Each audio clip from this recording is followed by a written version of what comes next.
We need more agility, not more security theater. Grant Fallon's words echoed in the conference room, sharp and dismissive. My name is Marcus Lowell, 40 years old, and for the past 9 years, I've been the lead security architect at Innovatech Solutions in Seattle, Washington. I personally designed and meticulously maintained the security infrastructure that protected sensitive financial data for over 300 clients. I'd seen 4 chief technology officers come and go. Grant Fallon was the 5th, and after a mere 2 weeks, he'd already pegged me as the bottleneck. These protocols are outdated, he declared, flipping disdainfully through my quarterly security assessment. We're losing deployment velocity. Our competitors are moving twice as fast. I struggled to keep my voice even. Those competitors, I countered, have also experienced significant data breaches. Grant waved a hand, a gesture of utter dismissal. Everyone has breaches. It's about recovery, not prevention. The 6 other team leads around the table nodded in sycophantic agreement. No one dared to challenge the new boss. No one except me. Our clients trust us specifically because we haven't had a breach, I stated firmly. The financial sector has different, more stringent requirements than other places you might have worked. Grant's smile was a cold, humorless line. BlackRock, Citigroup, JP Morgan. I'm quite familiar with financial security requirements, Marcus. What he didn't grasp was the unique, bespoke nature of our system. I had constructed custom security layers, layer upon layer, after the board consistently refused to invest in comprehensive enterprise solutions. Proprietary firewall rules, custom intrusion detection patterns, a homegrown access control system, all documented, yes, but the documentation was sparse, a consequence of never being allocated the time for proper knowledge transfer. I'd like to walk you through why these particular... Grant cut me off, closing his laptop with a snap. We don't have time for that today. Everyone's stretched thin getting the new client portal ready. Let's table the security discussion. The air in the room was thick with unspoken tension. This was just the beginning, and I had a sinking feeling about where Innovatech was headed under Grant Fallon's leadership. If you're intrigued by Marcus's story and want to see how this corporate drama unfolds, make sure to subscribe to Life Stories 1 and hit that notification bell so you don't miss the next part. The fallout from that initial confrontation with Grant Fallon was almost immediate. After the meeting, Diane from product development, a friendly face I'd known for years, caught me in the hallway. You okay, Marcus? That was rough in there. I managed a tight smile. I'm fine. But I wasn't. The ground beneath me felt like it was starting to shift. Grant's just trying to make his mark, she offered, trying to be reassuring. Give him time to settle in. He'll see the value you bring. I appreciated her optimism, but a knot of apprehension had already tightened in my stomach. 3 days later, my unease proved justified.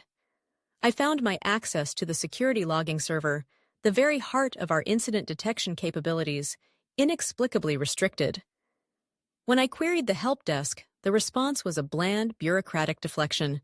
It's a new policy directive from the CTO's office. Security logs, my painstakingly curated data streams, were being consolidated into the general IT monitoring system, a system I had repeatedly flagged in writing as woefully inadequate for detailed forensic analysis, a system more suited for tracking printer toner levels than sophisticated cyber threats. That night, a sense of foreboding gnawed at me. I meticulously backed up all my documentation, my process notes, my custom scripts, and the detailed architecture of the systems I had built onto my personal drive. Not company data, I was careful about that. Just my intellectual property, the blueprints of my 9 years of work. Something deep in my gut told me I might need it, and soon. The very next morning, my custom-built security dashboard, a tool I had developed in my own time to provide an extra layer of vigilance, flashed an alert. 3 unusual login attempts on a critical database flagged by patterns only my system was designed to recognize. The standard IT monitoring system, now Grant's preferred source of truth, utterly silent. Nobody else seemed to notice. A chill ran down my spine. I'd originally come to Innovatech Solutions after 5 intense years at a government defense contractor. Back then, Innovatech was a scrappy startup, brimming with ambitious founders who had more vision than funding. I was employee number 26. Now, we were a sprawling entity with over 300 people spread across 2 gleaming office buildings. My dad, a cautious man who valued stability above all, had been deeply skeptical when I left my secure, government-adjacent job for the uncertainties of a tech startup. "In this economy, Marcus?" he'd questioned, his brow furrowed with concern. But I believed in what we were building, a fortress for financial data, pioneering security, first financial data management long before fintech became a trendy buzzword. I'd even taken a significant pay cut to join, compensated with equity that would only be worth something substantial if we succeeded. And for years, we did. I poured my life into the company, often working 80-hour weeks, meticulously architecting our security from the ground up. While other team leads battled for larger budgets and more headcount, I made do with less, innovating and developing custom solutions when off-the-shelf products were deemed too expensive by the board. The compromise was always the same. I'd build it myself, a robust, tailored solution. But the trade-off was stark. There was never, ever enough time allocated to properly document these complex systems or train others to manage them. "That's a bottleneck, Marcus." Our previous CTO, Jennifer, had warned me on more than one occasion, her expression a mixture of admiration for my ingenuity and concern for the company's reliance on me. "What happens if you get hit by a bus?" "Then whoever replaces me better be damn good at reading code comments," I'd joked, though a part of me knew she was right. Jennifer understood the ever-increasing mountain of technical debt we were accumulating, but she also acted as a crucial buffer, protecting me and my security imperatives from the board's relentless push for faster release cycles and more marketable features. We had a rhythm, a functional partnership. I'd identify emerging risks, she'd translate them into tangible business impacts, and together, we'd find compromises that kept our security posture strong without crippling innovation. Then Innovatech Solutions was acquired by Alpha Corp Holdings. Jennifer, a casualty of the merger, was replaced by Grant Fallon, whose mandate from Alpha Corp was crystal clear: accelerate growth, streamline operations, and unlock trapped value, as he'd so glibly put it in his introductory all-hands meeting. Within a month of Grant's arrival, the changes began to bite. Security reviews, once thorough and non-negotiable, were drastically shortened to accommodate more aggressive release cycles. Penetration tests, our critical vulnerability assessments, were first rescheduled, then significantly scaled back in scope and duration. My team's carefully prepared authorization requests for essential security upgrades were consistently deprioritized, lost in a shuffle of new revenue-focused initiatives. Diane saw it too, the anxiety evident in her eyes. Over a hurried lunch in the courtyard, she confided, her voice low, "They're pushing our sprint capacity to the absolute breaking point, Marcus. QA is getting squeezed beyond belief just to meet these insane deadlines." "What about the compliance requirements?" I asked, a cold dread spreading through me. "We can't cut corners there. The regulators will eat us alive." She shrugged, a gesture of helpless resignation. "Grant says we're reinterpreting the requirements." His words, not mine. That evening, as I was packing up, my direct report, James, a bright young engineer I'd mentored, stopped by my desk, looking troubled. "Something weird, Marcus," he began. "I got pulled into a meeting with Grant today. He was questioning me about our firewall rule update process, wanted to know why changes take so long to implement." My jaw tightened. "Did you explain the multi-stage testing requirements, the validation protocols, the rollback procedures?" "Yeah, I walked him through all of it," James replied. "But he just kept asking if there were workarounds or expedited paths we could use for, and I quote, emergency business critical situations." After James left, I sat staring at my monitor, the screen a blur. 9 years of meticulous, painstaking work, building layer upon layer of defense, and now they wanted shortcuts, backdoors, a bypass for the very systems designed to protect us. I could feel it all. my carefully constructed world, beginning to unravel. The inevitable calendar invite arrived on Thursday morning. Subject: Security Restructuring Discussion. Attendees: Marcus Lowell, Grant Fallon. Location: Conference Room B. Time: 2 p.m. I spent the remainder of the morning methodically checking my security dashboards one last time, a somber ritual. Everything was running as designed. The custom alert system I'd built, the one that had caught the anomalies a few days prior, was diligently monitoring for unusual access patterns. The crucial segmentation between client data repositories was intact.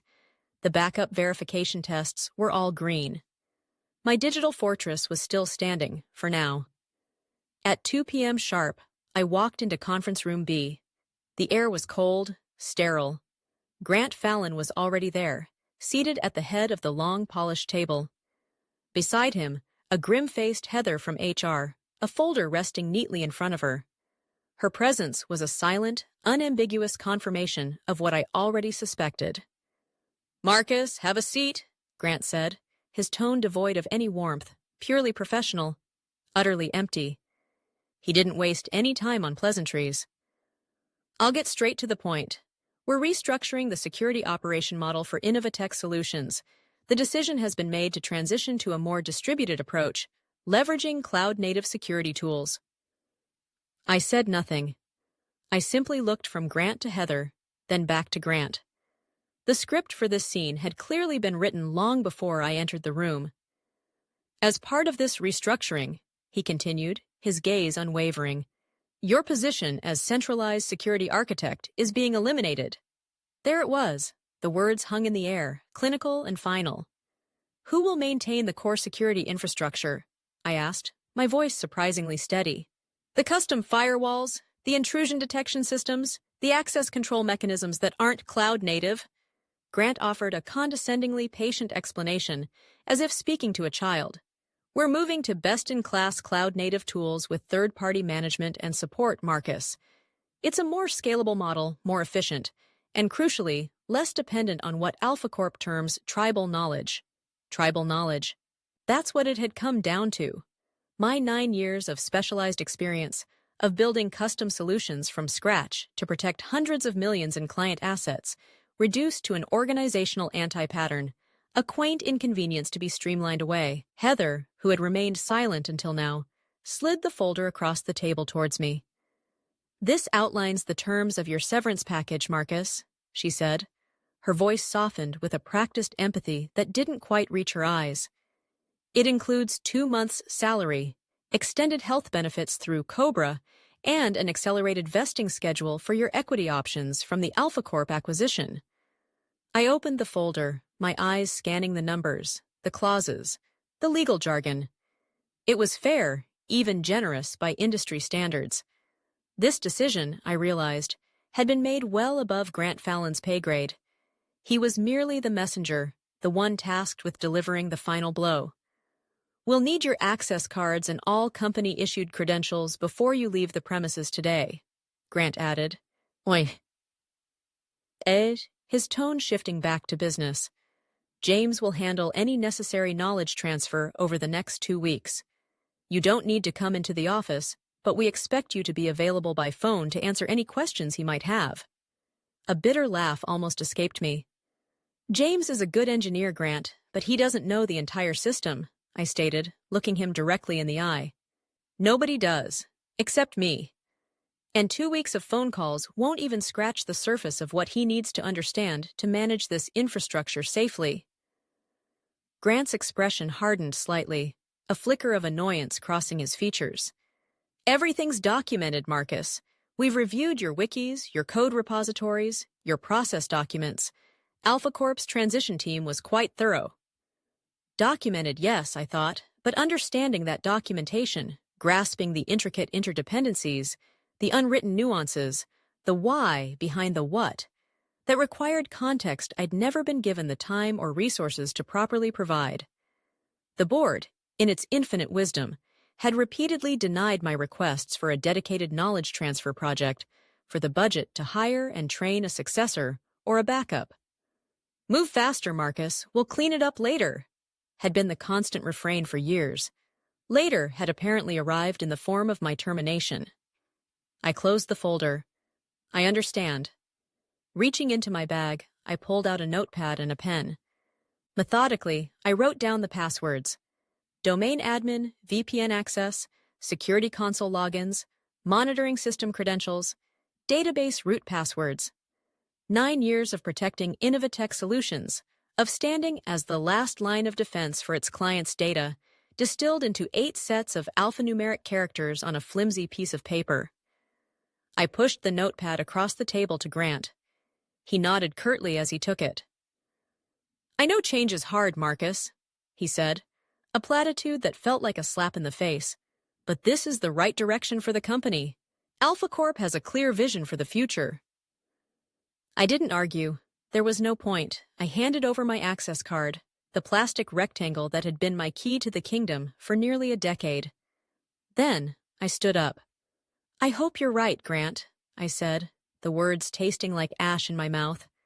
"For everyone's sake, I truly hope you're right."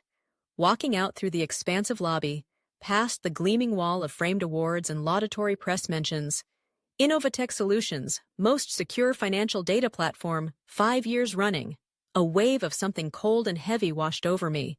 My work, my legacy. It wasn't anger I felt, not yet.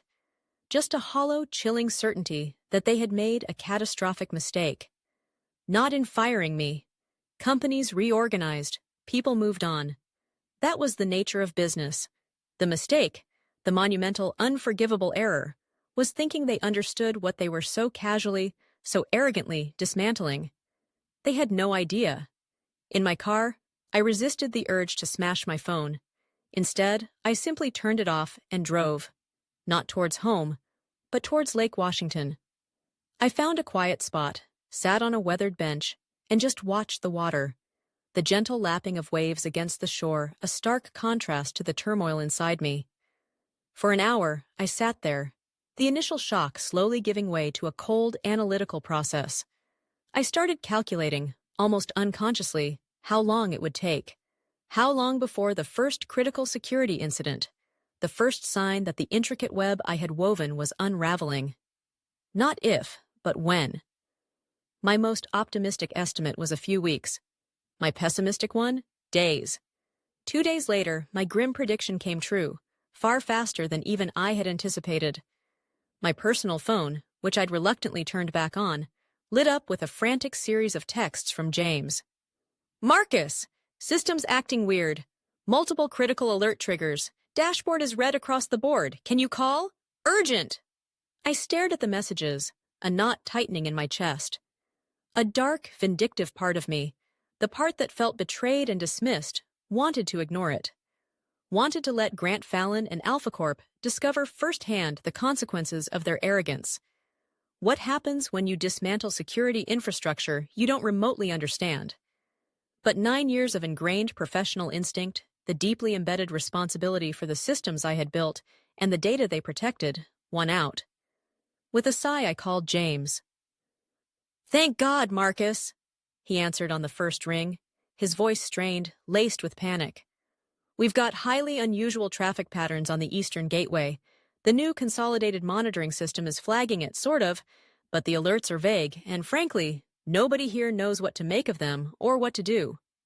"What's Grant saying?" I asked, keeping my tone level. "He's been in emergency meetings with the AlphaCorp board all day. Some bigwigs flew in this morning. The IT team, the ones who are left and haven't been restructured, are saying it's probably just a false positive from the automated rule updates they pushed yesterday." Automated rule updates. Updates to rules I had designed. Rules that were meant to adapt to emerging threat patterns based on subtle heuristic analysis. If they were triggering widespread alerts, something was very, very wrong. "James," I said, trying to keep the urgency out of my voice, "did anyone, and I mean anyone, check the second-level verification logs? The ones from the custom correlator?" Silence on the other end of the line. Then a hesitant, The what? Second-level what now?" I closed my eyes, a wave of frustration washing over me. Of course they wouldn't know. It wasn't in the simplified documentation they'd bothered to glance at. James, listen to me very carefully. There's a secondary validation system, a custom-built event correlator. It cross-references alerts from multiple sensors and confirms attack patterns before raising critical flags. If both systems are triggering, it is definitively not a false positive. Okay, where do I find that? What are the credentials? I walked him through accessing the hidden dashboard, a system I'd built during a weekend hackathon 3 years prior after a near miss. It wasn't in my handover notes, because it was considered experimental, yet it had silently caught 2 sophisticated potential breaches since then, breaches the standard systems had missed. I gave him the access string. A few moments of keyboard clicking, then a sharp intake of breath from James. "Oh, damn," he whispered, his voice barely audible. "Marcus, both systems are lit up like Christmas trees. Red alerts everywhere. It's bad." "You need to isolate the Eastern Gateway immediately, James," I said, my voice firm, authoritative. "Power down the external connection completely and fail over to the backup data line. Now." I don't have that authorization, Marcus," James replied, his voice trembling slightly. "Nobody gave me the admin rights to the core network hardware. Grant centralized all that." Of course they hadn't. In their monumental rush to remove me and what they perceived as my tribal knowledge, they'd forgotten, or simply not understood, the necessity of transferring the full scope of my access and operational procedures. They had broken the chain of command and control. "You need to get a Grant out of his meeting, or someone from senior IT, someone with executive override privileges," I instructed. "Tell them the situation is critical." "I'll try, Marcus. God, I'll try. Can you come in? Just for a bit? Just to help sort this out?" He sounded desperate. I hesitated. A part of me, the engineer, the builder, wanted to rush in, to fix what was broken, to protect what I had spent years creating. The other part, the pragmatic, recently fired part, knew better. "That's not my job anymore, James," I said, the words feeling colder than I intended. "I can't. You know that." "Please, Marcus. I don't know what I'm doing here. None of us do. Not really. Not with this." "Call Grant," I repeated firmly. "Tell him exactly what I told you. Tell him about the correlator. Tell him to isolate the gateway. I'll be available if he wants to contact me directly." 3 agonizing hours later, my phone rang. Caller ID, Grant Fallon. His voice, when he spoke, was tight, strained, a stark contrast to his usual arrogant confidence. "Marcus?" "Grant," I replied evenly.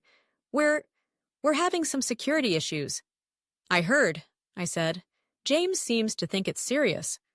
"Our regular monitoring isn't showing much," he admitted, a grudging concession. "We think it might be more advanced than we initially assessed." "That's because the regular monitoring, the one you consolidated, wasn't designed to catch sophisticated, targeted intrusions, Grant. I told you that. I built a separate, layered system specifically for that purpose." A pause. "What do you want from me, Grant?" He cleared his throat, the sound rasping over the line. "We could use your insight, your expertise, perhaps a phone consultation to help us navigate this." "You want me to consult?" I said slowly, letting the irony hang heavy in the air. "On the security system you just decided 2 days ago wasn't necessary? The one built on tribal knowledge?" "No one said security wasn't necessary, Lowell," he replied sharply, a flash of his old arrogance returning. "We're restructuring how it's managed, to make it more agile." "And how's that working out for you so far?" I asked, my voice deceptively mild. The line went quiet for a long moment. I could almost hear the calculations whirring in his head. Finally, he spoke. "We're prepared to pay your standard contractor rate for any assistance you can provide." I smiled grimly to myself. He had no idea. "My standard contractor rate, Grant, is $800 per hour, 4-hour minimum, paid up front. Plus a signed statement, drafted by my lawyer, acknowledging that I will have no liability whatsoever for any outcomes, positive or negative." I fully expected him to balk, to argue. to try and negotiate. Instead, he simply said, his voice flat, "I'll have HR and legal drop the paperwork immediately. How soon can you start?" This was my moment. The moment to make them understand the value of what they had thrown away. "I can't," I replied, my voice calm, decisive. "As of this morning, I've accepted another position. My severance agreement with Alpha Corp includes a rather strict non-compete clause. It prevents me from accessing your systems or consulting for Innovatech, now that I'm joining a different financial security firm." This was, of course, a calculated lie. I hadn't formally accepted another job yet, though I had a very promising lead. And the non-compete, while standard, likely had exemptions for specific, pre-approved consulting work. But Grant didn't know that. He couldn't know that. "Marcus, this is serious," he said, a note of desperation creeping into his voice. "Client data could be at risk." "Yes, Grant," I agreed, my voice devoid of sympathy. "It is. Extremely serious." I ended the call, and for the second time in 2 days, turned my phone off. Whatever inferno was consuming Innovatech Solutions, it wasn't my problem to fight anymore. They had made their choice. They had sown the wind. Now they were about to reap the whirlwind. The first headlines began appearing on specialized cybersecurity blogs by noon the next day. Financial data firm Innovatech Solutions investigating potential security incident. It was starting. The news of a potential security incident at Innovatech Solutions was just the tip of the iceberg. By mid-afternoon, my freshly reactivated personal phone had become a beacon of their escalating crisis. 7 missed calls from various Innovatech and Alpha Corp numbers. 3 from a frantic Grant Fallon. 2 from an increasingly desperate James. 1 from a worried Diane. And 1 from a blocked number I didn't recognize, which later turned out to be Innovatech's general counsel. I let them all go to voicemail, a cold sense of detachment settling over me. Later that evening, with a glass of bourbon in hand, I listened to them. Grant's messages were a progression from strained urgency to outright panic. "Marcus, we need to talk. The situation has escalated significantly. Call me back immediately." Then, an hour later, "Lowell, this is getting out of hand. The board is demanding answers. Your consulting fee is no longer an issue. Name your price." James sounded like he was on the verge of collapse. "Marcus, it's bad. It's really, really bad. Someone's deep in the system, and we can't lock them out. They're moving laterally. Please, man, just call." Diane's was brief and filled with concern. "Marcus, hope you're okay. Things are chaotic here. Thinking of you." The final voicemail, the one from the previously unknown number, was from Stephen Wright, Innovatech Solutions CEO, a man I'd only interacted with a handful of times during my 9 years. His voice was grave, stripped of any corporate bluster. "Marcus, this is Stephen Wright. Whatever happened between you and Grant, whatever the circumstances of your departure, we need your help, right now. Our client's data is at significant risk. Please, call me directly on my cell." I sat at my kitchen table, the bourbon untouched, coffee from the morning growing cold. 9 years. 9 years meticulously building a security fortress, brick by digital brick, and it had taken less than 72 hours for it to be fundamentally compromised after I left. Not because the system itself was inherently flawed, but because no one remaining understood its architecture, its nuances, its critical interdependencies, or how to properly maintain and operate it. They had the blueprints, perhaps, but no one knew how to truly read them. With a sigh that seemed to carry the weight of the last decade, I called Stephen Wright back. "Thank God, Marcus," he answered before the first ring finished. "Marcus, we have a major situation here." "I've heard, Stephen," I replied, my voice neutral. "What's happening exactly, beyond the blog headlines?" "Someone's in our primary systems," he said, his voice tight with stress. "They've bypassed the perimeter security somehow. Our team says they're seeing evidence of unauthorized movement between client databases, but they can't figure out how it's happening or how to stop it. Grant mentioned something about the internal segmentation protocols failing. The internal segmentation, My custom-built data isolation system, the one designed explicitly to prevent lateral movement between client repositories, the crown jewel of my defensive architecture. It was designed to automatically lock down and quarantine any segment that detected unusual cross-boundary access patterns. Has the autolock, the quarantine protocol, triggered on any of the affected segments? I asked. Silence. Then a confused, what autolock?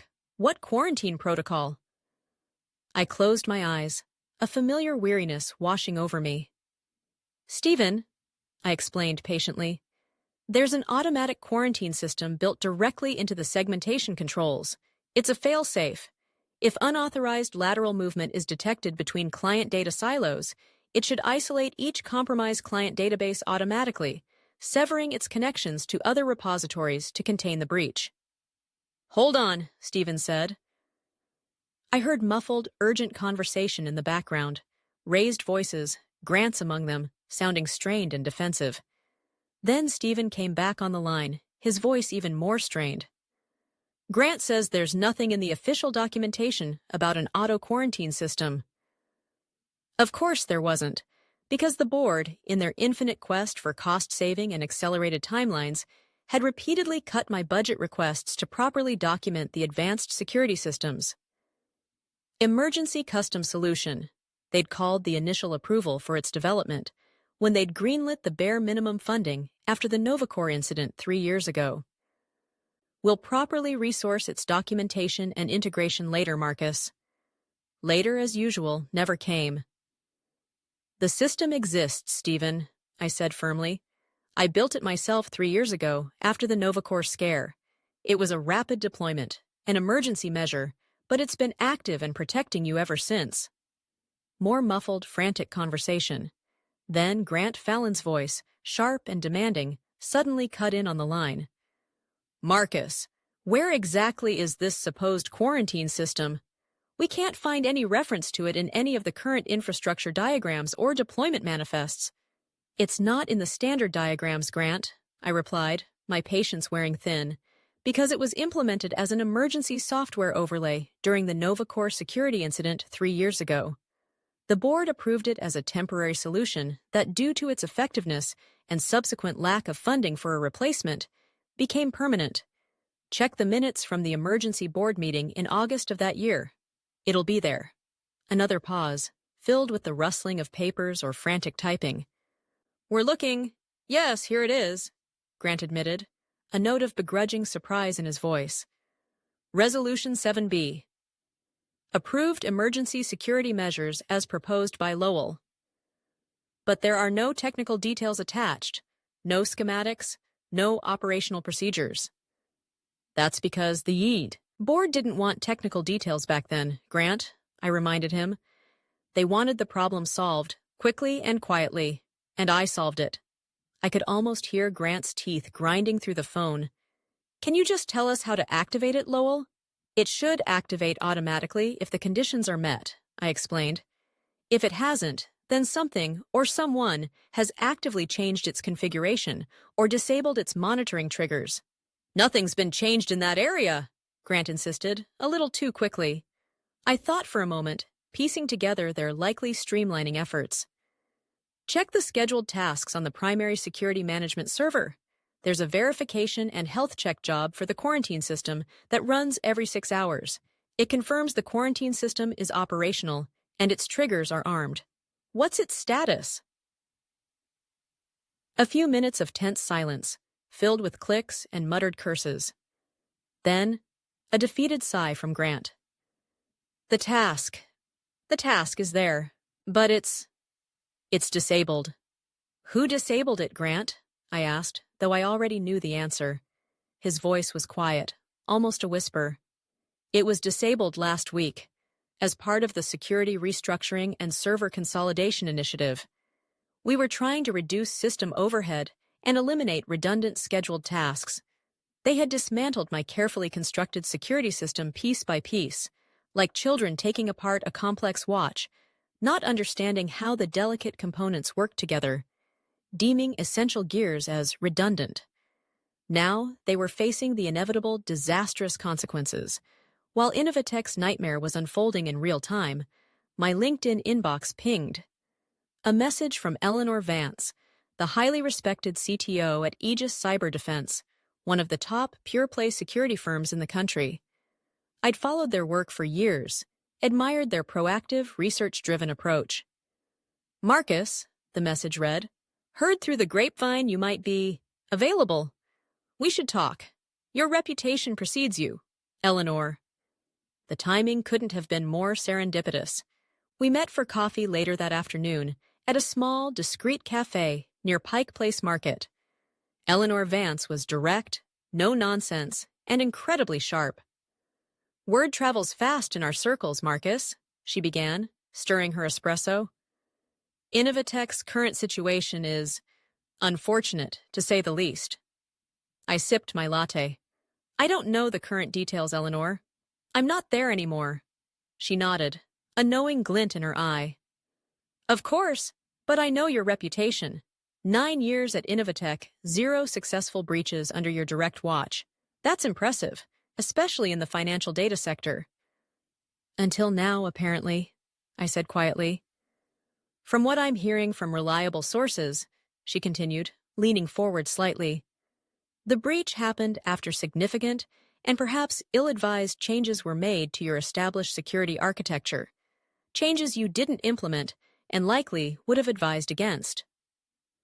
I didn't ask how she knew.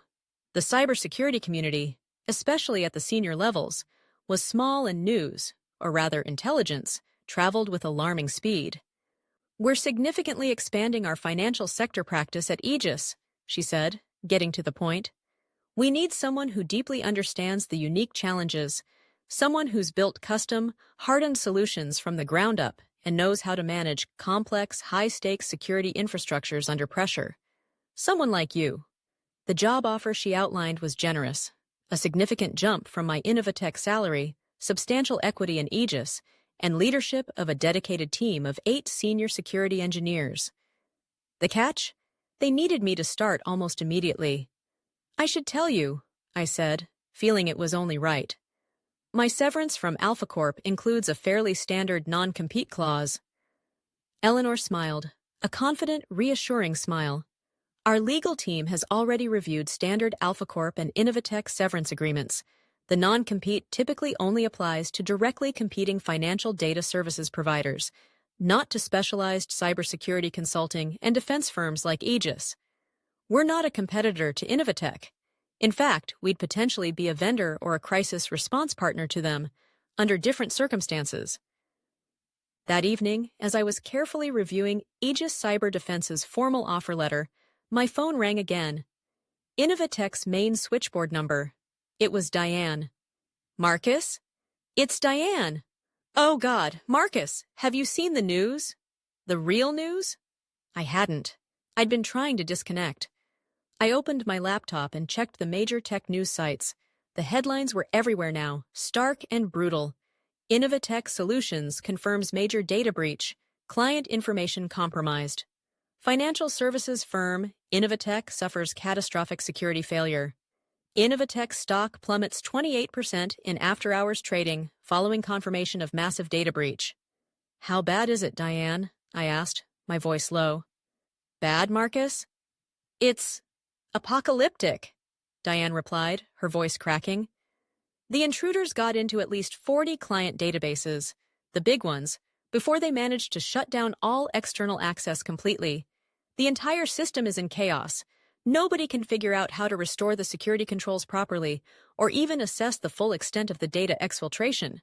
It's a complete meltdown. What's Grant saying? I asked, though I could guess. Grant's not saying anything to us. He's been in non-stop crisis meetings with the AlphaCorp board and a newly hired external incident response firm. They flew a team in this afternoon. An external firm, a team that would now have to try and decipher my custom security architecture with minimal, outdated documentation and no institutional background, all while the house was burning down around them. They'd figure it out, eventually. But it would take critical time. Time during which Innovatech's reputation was being irrevocably destroyed. Client trust was evaporating, and regulatory bodies were likely already sharpening their knives. "I'm sorry, Diane," I said, and I meant it. For her, for James, for the other good people at Innovatech who were now caught in this maelstrom, and for the clients whose data was exposed. "It's not your fault, Marcus," Diane said, her voice soft but firm. "You tried to warn them. Everyone knows you did." The next morning, I signed Aegis Cyber Defense's offer letter. By noon, I was sitting in their sleek, modern downtown Seattle office, being set up with new equipment, a new email address, a new beginning. My first assignment from Eleanor Vance helped develop a comprehensive post-breach recovery and resilience framework specifically for financial institutions. That evening, was seen somewhat. As I was sketching out initial concepts for the framework, I received one final text message. It was from Stephen Wright, the Innovatech CEO. "Marcus, the board has authorized me to discuss bringing you back to Innovatech Solutions as a consultant or in any capacity you define. Name your terms, anything." I read the message, then put my phone down. I didn't respond. Some bridges, once burned, should stay that way. Not out of spite, but out of a clear understanding that the foundational trust and respect necessary for a successful partnership had been irreparably broken. Instead, I opened my new Aegis email account and sent Eleanor Vance my first draft outline of the recovery framework. The subject line was simple: preventing the next Innovatech. 1 month after the catastrophic breach, I was settling into my new role as a principal security strategist at Aegis Cyber Defense. The work was challenging, the team was brilliant, and for the first time in a long while, I felt like I was in a place that truly valued proactive security. It was then that Bloomberg published a scathing investigative piece titled "The Dismantling of Innovatech: How Cost-Cutting and Agility Compromised a Financial Fortress." The article was a brutal, meticulous account of how Innovatech's new Alpha Corp-appointed management, spearheaded by Grant Fallon, had systematically stripped away critical security controls and ignored internal warnings in their relentless pursuit of faster development cycles and short-term cost savings. Internal emails, leaked to the reporters, showed Grant Fallon personally ordering the disabling of key security mechanisms, including elements of the system I had built, despite explicit warnings from the remaining IT staff about potential risks. James, my former direct report, was quoted anonymously, describing in detail how my custom security architecture, developed over 9 years, had been dismantled piece by piece, without proper understanding or risk assessment by the new leadership. But the most damning revelation came from Alpha Corp's own board meeting minutes, unearthed by the key journalists. 3 years prior, I had formally requested a significant budget allocation for the proper documentation, cross-training, and knowledge transfer of Innovatech's complex bespoke security systems.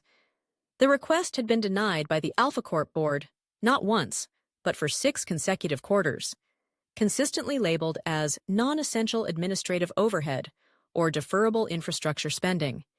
That same day, the Bloomberg article hit, 3 of Innovatech Solutions' largest, most prestigious clients publicly announced they were terminating their contracts, effective immediately. Their press releases were couched in polite corporate language, but the message was clear. Citing irreconcilable concerns about data security practices and a fundamental loss of trust in Innovatech's security governance and operational stability. I didn't need to watch the stock price to know what was happening to Innovatech. LinkedIn told the story just as vividly, as a flood of Innovatech employees began frantically updating their profiles, their open-to-work banners a silent testament to the mass exodus underway. Grant Fallon updated his profile too, I noticed with a grim sense of irony. His tenure at Innovatech, which had begun with such arrogant pronouncements about agility and outdated protocols, had lasted less than 3 months. His new LinkedIn headline simply read, "Strategic Technology Advisor." No company listed. At Aegis Cyber Defense, the fallout from Innovatech's implosion translated into a surge of inquiries. Several former Innovatech clients, rattled by the breach and the subsequent revelations, reached out to us, seeking robust security advisory services and a new, trustworthy partner. During one initial consultation call, a chief information officer of a major regional bank asked me pointedly, "Mr. Lowell, our due diligence indicates you were previously the lead security architect at Innovatech Solutions. Were you involved in the design and implementation of their core security architecture prior to recent events?" "Yes, I was," I answered simply, without embellishment. "We thought so," the CIO replied, a note of relief in his voice. "That's why we're calling you first." I took no pleasure in Innovatech's downfall. A company I had poured nearly a decade of my life into helping build was crumbling before my eyes, and I knew hundreds of good, hard-working people would likely lose their jobs as a result of the catastrophic failures of a few individuals at the top. But alongside the sadness, I confess, there was a quiet, profound sense of vindication. Security wasn't just an IT expense line to be arbitrarily cut. It wasn't just a bureaucratic hurdle slowing down progress. It was foundational. It was about trust, and that trust, once shattered, was incredibly difficult, if not impossible, to rebuild. 6 months later, Aegis Cyber Defense had dramatically grown its financial security practice. Many of our new flagship clients were, indeed, former Innovatech customers. And, in a twist that brought a smile to my face, several of my most trusted old colleagues from Innovatech had joined our expanding team. James was now one of my senior security engineers, his first-hand experience with the Innovatech meltdown proving invaluable. Diane, with her excellent communication skills and client rapport, was leading our client communications and incident response coordination department.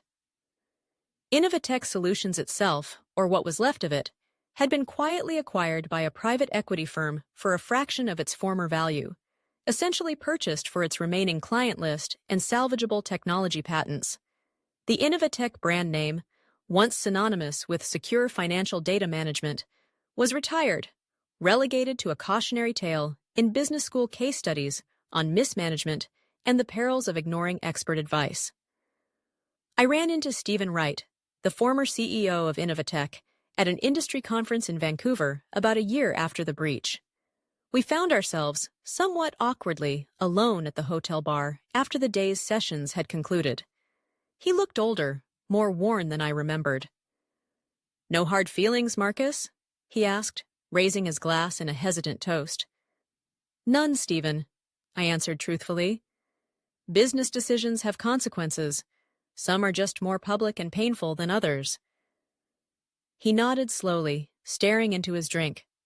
"For what it's worth," he said, his voice low, "I fought against a lot of those changes Grant was pushing. Got outvoted by the Alpha Corp majority on the board, repeatedly." "That's boards for you," I said, taking a sip of my own drink. "Your new firm, Aegis, seems to be doing exceptionally well, picking up a lot of quality clients." "We are," I confirmed. Stephen finished his drink and pushed the empty glass away. "You know what the ultimate irony in all of this is, Marcus? Alpha Corp, on behalf of what's left of Innovatech's obligations, is now paying Aegis Cyber Defense nearly 3 times your old Innovatech salary for ongoing security consulting and remediation services." I allowed myself a small, weary smile. The cost of security always gets paid, Stephen. Always.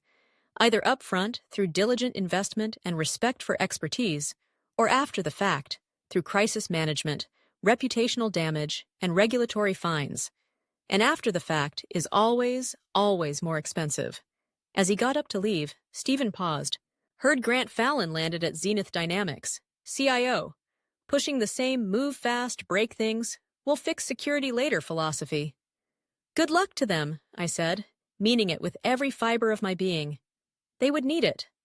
Back in our Seattle headquarters, I walked into Aegis Cyber Defense's offices on Monday morning to find Eleanor Vance waiting for me, a wry expression on her face. "You won't believe this, Marcus," she said, handing me a printout of an urgent internal alert. Zenith Dynamics, Grant Fallon's new playground, suffered a significant security incident over the weekend. Looks like a ransomware attack, potentially widespread. Their acting CISO is on the line with our emergency response team right now, requesting urgent assistance. She looked at me. Want to take the lead on this one? Poetic justice, perhaps? I thought for a moment, then shook my head. Send the junior rapid response team, Eleanor. They need the field experience with a classic management ignored warnings scenario. I've got other priorities. That afternoon, I was finalizing Aegis Cyber Defense's new comprehensive client onboarding documentation. It was clear, meticulously detailed, and left no room for ambiguity. The title of the first and most critical section, Understanding the Full Security Architecture, the Unshakable Foundation of Trust. My father, in his own way, had been right about one thing all those years ago. True job security isn't about the stability of where you work.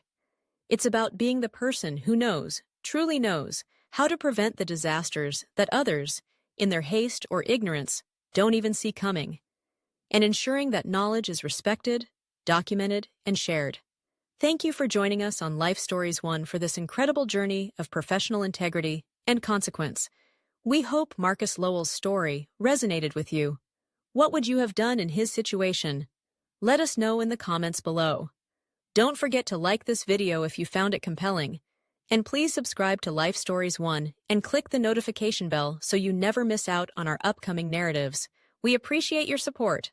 Until next time.